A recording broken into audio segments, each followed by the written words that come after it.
Welcome to another exercise for the workbook Statistics. This time I'm going to talk about measures of central tendency, and in particular those statistics I'm going to need to construct me a box plot. So let's have a look here at the exercise. So for 10 days we have the actual sales of a car salesman, giving as follows. And our task, well, a little surprising, we should calculate the statistics required for the construction of a box plot. So before we do this, let's start by reordering this data set. So I'm going to copy this and then I'm ordering this in an ascending fashion. So I'm starting with the small numbers and always going to increase those ones. So that starts with the smallest, ends with the largest number. Because I'm going to use this ordered data set in the next step to easier get my statistics which I require. Because for the box plot construction, I'm going to need 5 statistics.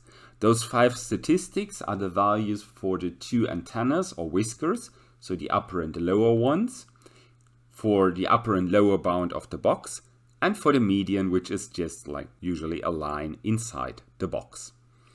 So I'm going to start with the smallest value, with the value for the lower whisker, which is given as the minimum. The minimum is also the first value in my data set, so here it's simply 0. Then I get the first quartile, which is the lower bound of the box. So the first quartile is also the 25% percentile or quantile.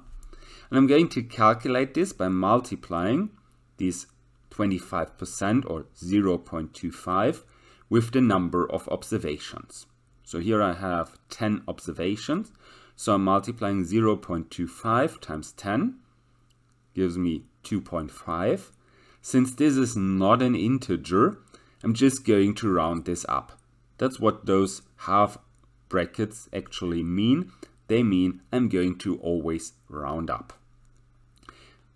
This results in a 3, so I'm going to select the third observation, which here is the 2, for my first quartile. So that's this. Then next I'm going for the line in the middle of the box, which is the median. The median always depends on, do I have an even or an odd number of observations. Here I have 10 observations, so an even number.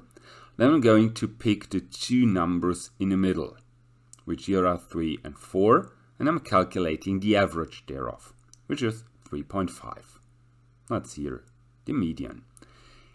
In other words, I could also take the number of observations, take half of them.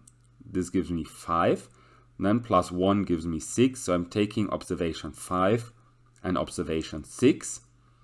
Which also are 3 and 4. And I'm adding them up, multiplying them with 1/2, which is nothing else than calculating the average. So in this case, median, the average of the 2 values in the middle. So then I have to close the box in the upper area.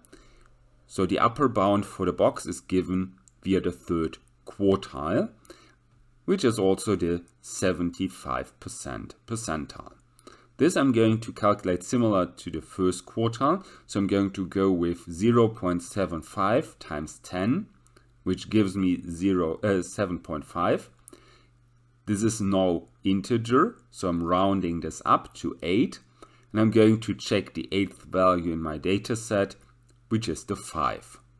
So the 5 is my third quartile.